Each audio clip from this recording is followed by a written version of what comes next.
And we are live. We're Yes. live. Live on LinkedIn Live. Very So, exciting. hi everybody. This is Karsten Voges. I'm here with Gene Gearing today, and you're watching and listening to Lean 42 Live. Introducing the hosts of the show. Gene and I, we're both CIO advisors or C-level suite advisors in Europe and North America. And our discussion as this series of the Lean 42 Live events are at LinkedIn Live or through the Lean Academy or wherever you watch it today is to have discussions with CIOs, IT leaders, enterprise architecture leaders. And the idea is to really bridge the gap between business strategy, IT execution, and find what's the latest industry market trends, see what challenges our experts have been faced with and how they see to overcome those challenges. We also will talk about what is impacting IT in 2023 and have lively discussions with our guests. You can use the question function if this is live on LinkedIn. If you do not watch this as a restream, afterwards, you can come in with questions to ask us anytime as well. We do have a great list of guests coming up, and today we have a very special one. Gene, do you want to introduce? Yeah, Dan Hughes. So Dan is an authority on enterprise and solution architecture. I'm going to bring up a few challenges that I've heard over the years on solution architecture that I'd love for him to answer, or at least share his experience. I had the opportunity to work with Dan when I was at Fulton.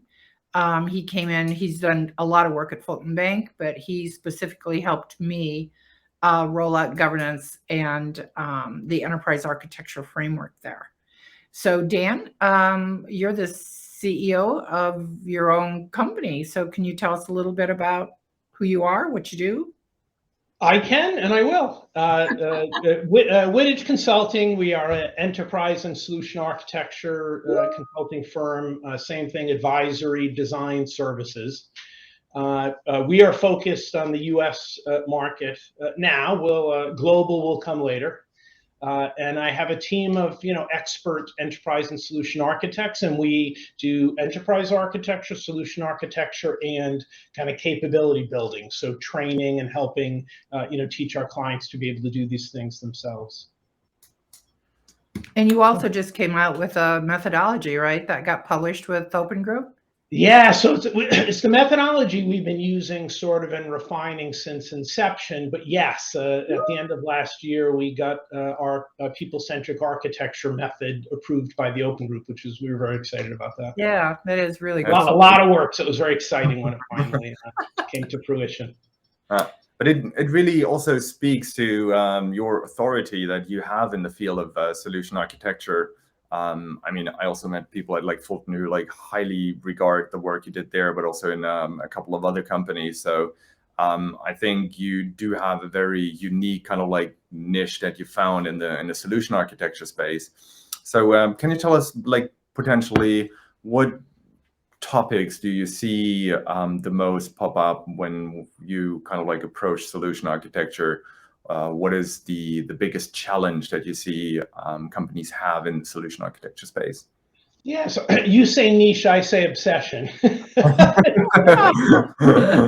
definitely my passion, and I've been doing it. This is actually it's the second methodology around solution architecture that I've gotten approved by the Open Group. I had done it, prior in my, career and sort of rebooted and refined, recently when I launched my own company. But, I think they're very common across, all of the clients. One of them is getting traction, meaning a solution architect is raring to go and excited to provide a service that maybe nobody wants or like don't realize they want or need it. And that could both be on the business side, where it's more, oh, IT is just trying to slow us down, or it's on the technology side where, you know, the actual more hands-on implementation folks are like, I got this. I don't need, you know, someone poking their head in here and stirring it up. So I definitely think that's one. And then I think the time is always one, right? Where there's, you know, even if there is some traction, there is so much possibility to add value with solution architecture that I think it's sometimes difficult to keep up. And so architects end up getting spread very thin. And it's harder to be, when you're spread too thin, it's much harder to be successful. I think it creates stress, right? You have all of these things you're supposed to be helping with, and you can only give a little bit of help to each one. And I think the risk there is, either way you lose, right? Like if you're only giving a little bit of help, you don't really, you know, sort of share in the communications about how great it all went, but also you're very likely, you'll be communicated widely if it goes wrong, you know, because you were the solution architect for it. So I mean, I think those are two big ones. Yeah. And those sort of fall into, I've been researching quite a bit on, you know, the roles and responsibilities and why architecture, whether it's enterprise or solution, fails, and what are the trends that are kind of behind that. And I think we always need someone to make architecture decisions, right? We got to have somebody to do it, and we always want somebody who's facing the customer or the business to go collaborate with stakeholders. And that usually falls on the enterprise or the solution architect, actually. But the challenges that I've been hearing are, like you said, trust. The business typically will not trust solution architects because they come from IT, right? And like you said, they're going to block you. And IT doesn't really see the value, or if they do see the value of solution architecture, which I think most companies are in gear on that, they don't have the budget, they don't have the framework to support that solution architect. So like you said, they get thinned out because they're supporting, they see where they can fill gaps, but they get thinned out and overworked. And, you know. Yeah. I think, I mean, I want to back up for a second, because of course, one thing that I think is interesting is, so I think solution architecture primarily is a facilitation role, meaning in the end, the solution architect often isn't the decision maker. It's their job to make sure the right people have the right conversations to make better technical decisions. And so they're the fact broker that tees up the facts. You know, I say a lot in my training that, you know, any solution architecture is just a series of technical decisions. And it's the solution architect's job to be there to make sure the right level of rigor of analysis and evaluation goes into those decisions, so the people who do have the authority to make the decisions are, you know, are making them kind of eyes wide open. But sorry, ahead. Oh, I was just going to say, but they also, the clarification in their role, I think, is they're expected to understand the requirements and the constraints, yes. Non-functional, functional, whatever, all of the requirements. And yes. They're also expected to design a future, kind of a future-proof solution. So that, you know, a lot of that's in the weeds, and then, you know, trying to communicate that out. And then I think they also do a tremendous amount of support where they don't get credit for the project or product manager, because yeah, I think you talked about the trust part, right? And I agree with you. That's a huge one. I mean, like, you know, like that challenge I mentioned earlier, like the solution architect's ready to go. Nobody wants them, right? Like, why are you bothering me here? And some of that is trust. And so I do think kind of key actions a solution architect has to take are about building that trust. You know, in the you know, that people-centric architecture process we use, early steps in the process are completely business focused. There's no technology. It's talking to the business, understanding the business need. It's diagrams and some information that you pull together to prove to the business you hear them and you understand what it is they're trying to achieve. It's a kind of a foundational thing, and it both helps you understand the target, because you can't hit the target if you don't understand the target, but it also builds some of that trust, because you're there, they hear that you speak their language and that you care, to try to speak their language. On the technical side, I think a key part is, and that's where that facilitation role comes in, I think, as being the lead, right? The key is for people not to feel threatened that you're there to kind of step on them or remove their ability to make decisions. So sort of that decision framework of, in your organization, who has the authority for certain decisions. And then the architect is facilitating kind of with that as the framework. And so you're building your relationships on IT because you're helping them, right? Like, you're helping the business understand the challenges they're facing. You're helping surface, their concerns. I think that come into play. The other thing, and it goes to your spread too thin, is, so the people who are in this solution architecture role need a real wide skill set. And so the people who can do that role can do lots of things, right? Like, there's lots of other things they're capable of doing. Yeah. And so, that boundary of what am I supposed to do versus what are others supposed to do is difficult. And part of why it's difficult is that trust thing. Part of how you gain trust is by showing value. Part of how you show value is by helping people be successful.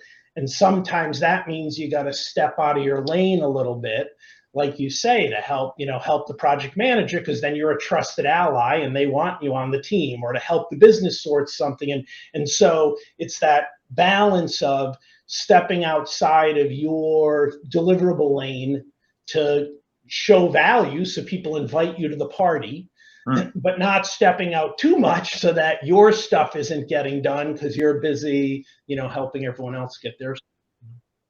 Yeah, I think it is a gap. Go ahead. I think you touched on a couple of very interesting points. I want to dive into some of them. So I think it's a very great metaphor to say, like, a solution architect, you're like facilitating and kind of like balancing things out. But I'm wondering how much are you just facilitating and how much are you actually making decisions? Because as a solution architecture or architect, some of the areas better than others. So you should take some decisions around what technology or how to structure things. So where do you see kind of like the facilitating end and kind of like the decision making actually happening? Yeah, I think so. I think some of that will depend on the organization. A lot of that will depend on the organization. It's clarity. It can be shaped all different ways. So clarity as to who owns what decision making is important for the safety and success of an architect, right? To know, hey, in my organization, where do those lines end? I think that truly a lot of the big decision making should be coming out of your enterprise architecture function that is providing the framework and the pre-made, Gene, the work you referred to earlier, right? The pre-made canned decisions, the non-functional requirements, your standards, your reference architectures, your blueprints for, as an organization, how do we want to behave when it comes to technology and designing solutions, and everybody agrees, and everybody's on board, and then you're the one in the trenches for each individual solution, kind of helping those solutions comply. So that's sort of one aspect of it. The other aspect is I find some of it is perception. Even when you're making the decision, I think solution architects sometimes have that negative connotation, and it's part of what makes it hard to be successful of, oh, they're coming in here and telling us what to do, and they don't know what we do as much as we do, and and I think it's easy to avoid that through that facilitation angle, right? Like, even when you know what the right answer is, well, Jedi mind trick to the to the destination you want it to get to. And I think, that's a part of it. The facts are making the decision, right? Your job is to surface up those facts to make the decision. Again, it will depend on the organization. Some organizations will authorize the solution architect to be more of a decision maker. That hasn't been a lot of my experience. Like at many organizations, the path to success as a solution architect is drive the facts, drive the discussions, guide them to where they need to be. And, don't come in pounding your chest that, hey, I'm the solution architect and, you're going to do this my way. Yeah, I think sometimes with the people that come more from like enterprise architecture or governance role, want the solution architect to be more the forceful, govern, and help kind of like to steer people or like the decision making more in certain directions. Yeah, I don't know what you guys have seen there, but I've seen it's sort of a shift over time where I'm seeing, especially as agile takes hold in a lot of organizations, I'm seeing less command and control governance and more self-service published standards, and everybody follow the standards, do the right thing. And so there's even, I think, less of an appetite for the solution architect. This is what's going to be done. And I think if you want to empower your solution architects to make decisions, you get that good governance process in place that they can escalate to, right? Because they need to be friends of the people right out there in the field to be successful, and they recognize when there's a dangerous precedent or something that's an exception that's going to be problematic, and then guide you to that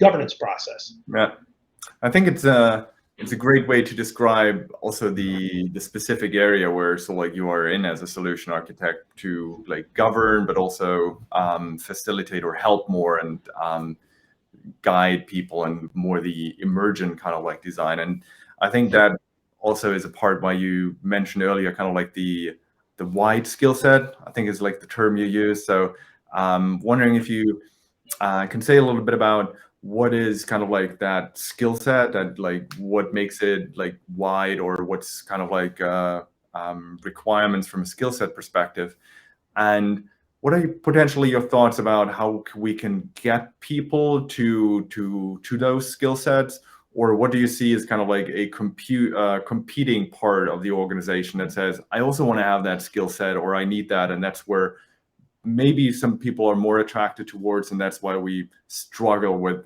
getting people in the solution architecture role with that wide skill set. So just to interrupt a little bit, this is a self-serving question for us because we're both here in Vienna visiting a customer where we're helping them create the framework around roles, responsibilities. Oh, nice. So, All right, excellent. Well, glad to help. Glad to be of assistance. Would have preferred an invite to join the little boondoggle to Vienna, but glad to provide help anyway.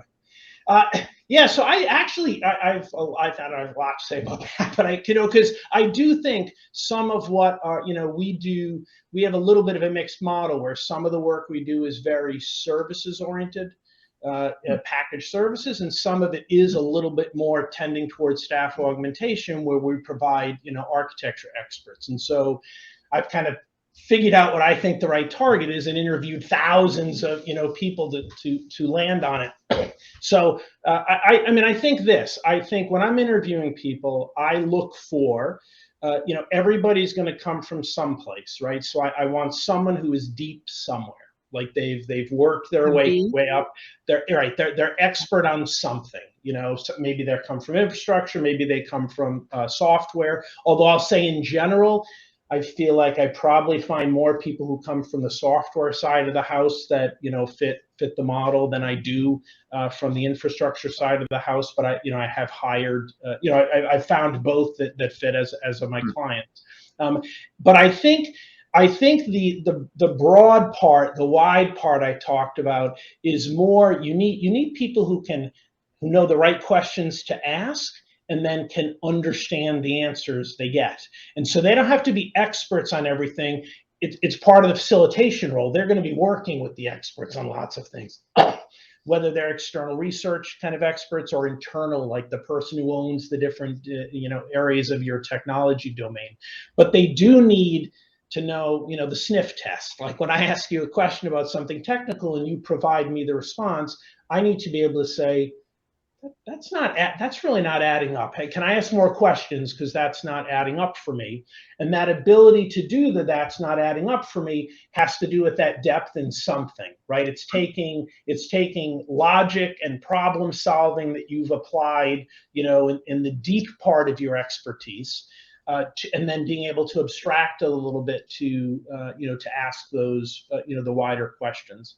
I think they need to be able to, Gene, to your comment about the business, right? And they need to be able to ramp up on new things, whether it's technology or business, right? Because technology is a constantly moving target, right? Yesterday's super trendy, yep, we're going to implement this across the organization, is tomorrow's legacy problem, right? So I think their ability to, to learn new things is important.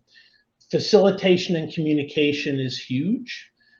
Diplomatic facilitation and communication, being a good listener and being able to guide versus overwhelm, a conversation.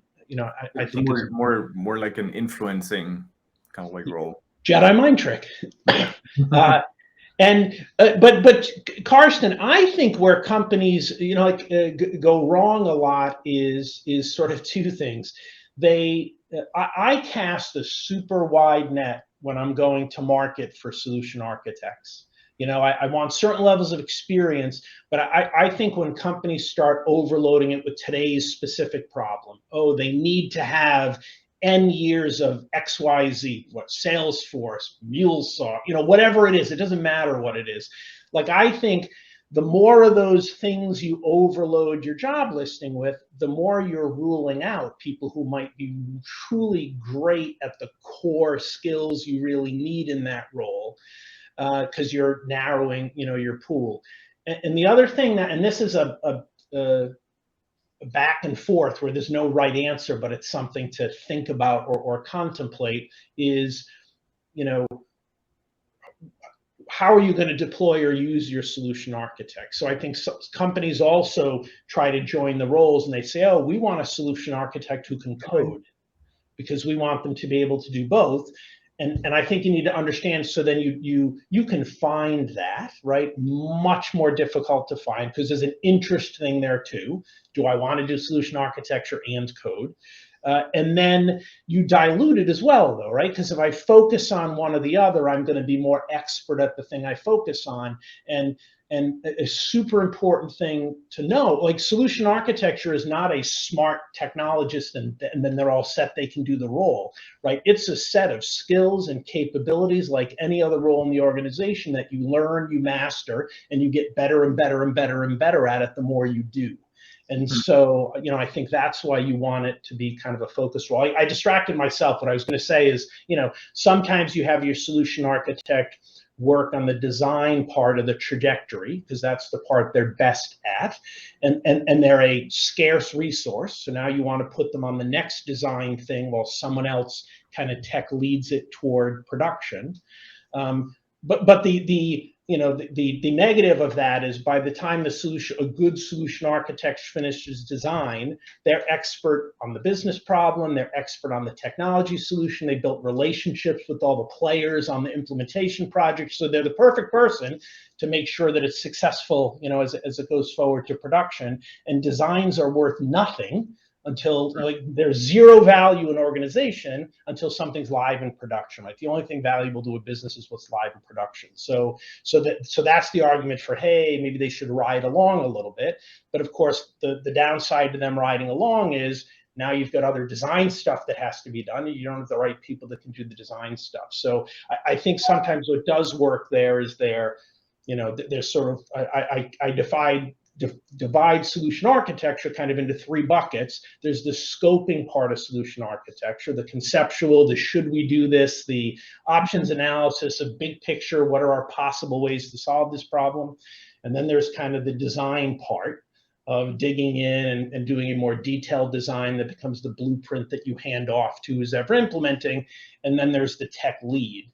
And I think that tech lead kind of part can almost trickle off, and the architect can maybe stay involved, pay attention, kind of get pulled in if things go south, but they can be a lighter touch during that part. So at the same time, they can, focus on some of the design stuff. So one of the things you said was the tech lead, and everywhere I've gone, the solution architect almost always fills that role of the tech lead. But like you said, they end up focusing in certain areas where they're really good, just like everybody. If we're comfortable, like I love governance. So anytime there's governance, I'm on the trail. But you don't hear that a lot. I love governance. That needs a T-shirt, I think. Yeah, or two if I keep eating.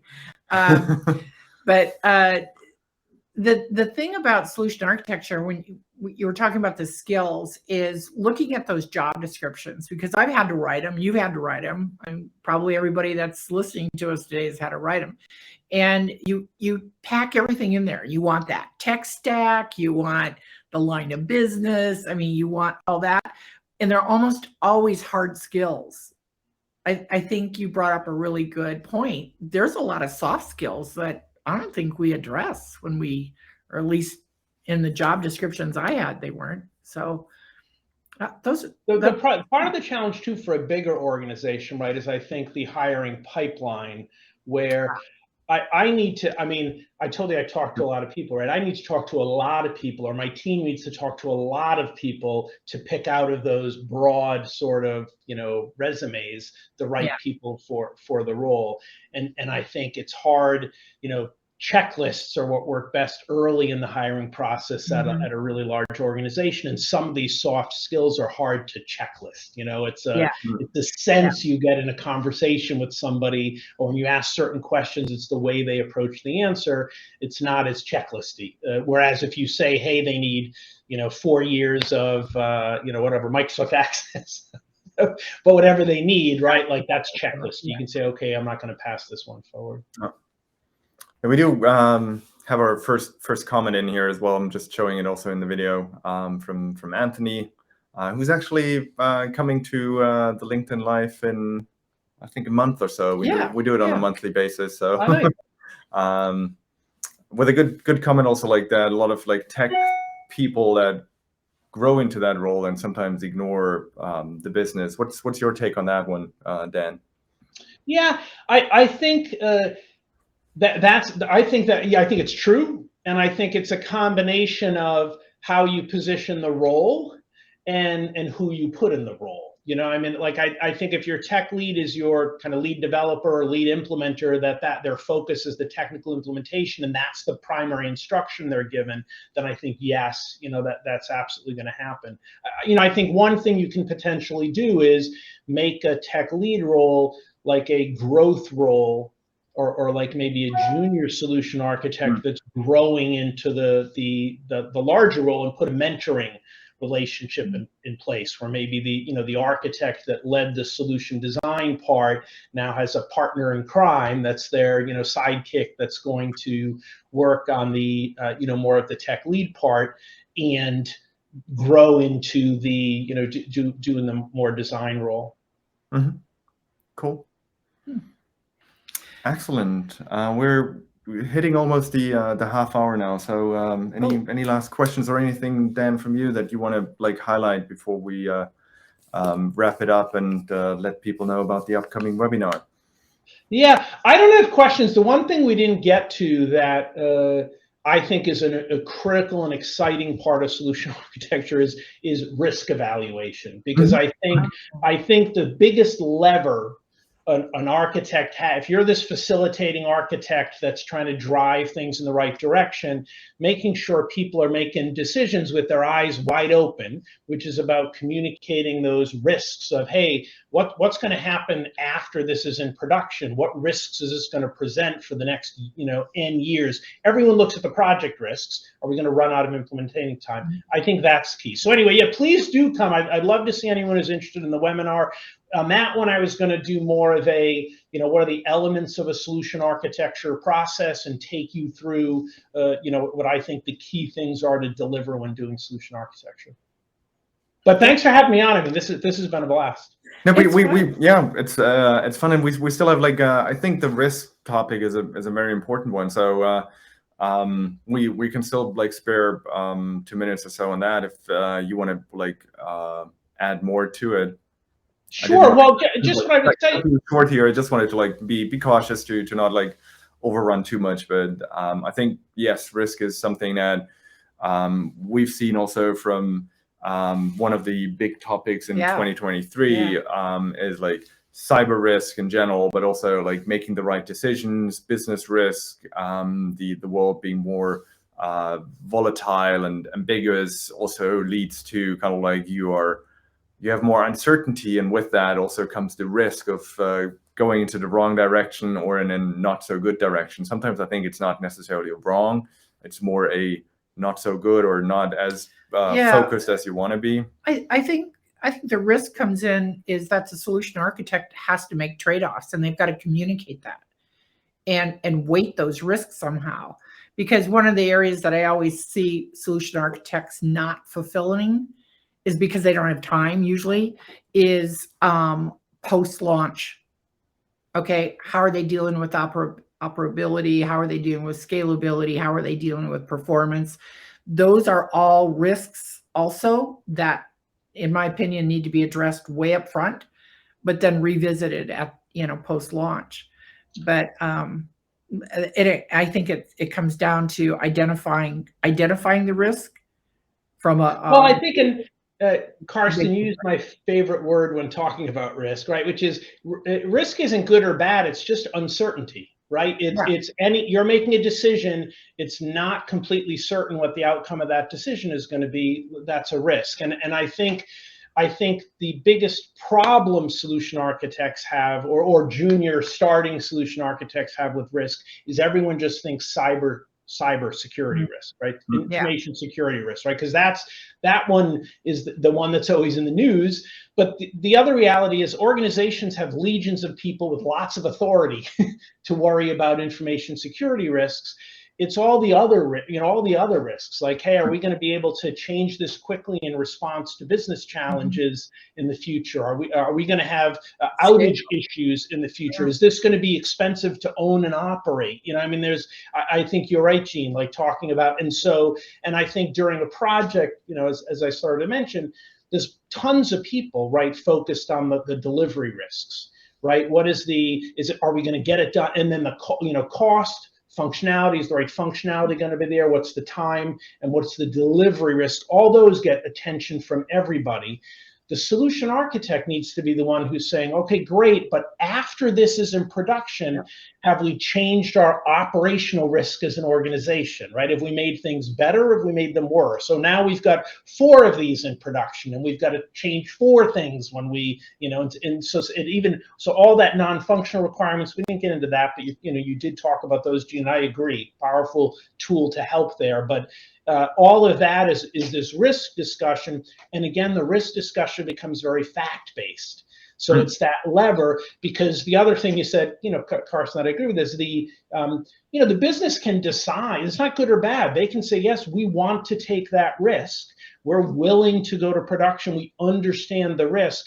The solution architect just needs to make sure they understand the risk, that it's not going to production with no one being aware, that this is the formula. I think it's good That's points. a whole topic right there. I love it. Dan, we need to come back and talk about risk. And we will have Dan back for a webinar. I think today's show that Dan is a huge expert in the space of solution architecture and well beyond that. So great to have had you today, Dan. Awesome. Thank you for having me. Great. And just for the people also watching this, so I think there might be a upcoming webinar link being posted as we speak, hopefully, or right after this. In I think 2 weeks, Dan will have a little bit more structured webinar on solution architecture, the process, as Dan just mentioned.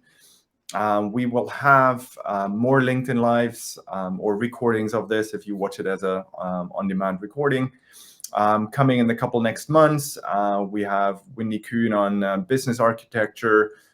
We have Dr. Brian Cameron coming up. In May, yeah. Which we both know from sitting at the board of the Penn State EA program, which dates us because it was like more than 10 years ago. But we also have like Stefan Malich coming up and Anthony Antolio. And Anthony's next month, yeah. So lots of good topics on different IT trends. So hope to see you back.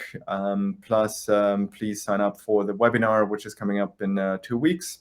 And if there are any questions or any topics you would like to see in this, or if you want to know more about what we do or what Wittij Consulting does, feel free to hit us up here at LinkedIn or through the website. So I also see that the webinar from Dan is posted. Thank you, Nana. There you go.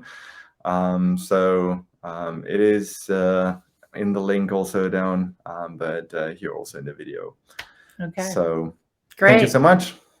Thanks, Dan. Awesome. I appreciate your time. Bye, guys. Enjoy the rest of your trip. Okay. Yeah. Bye. Have a good start in your day.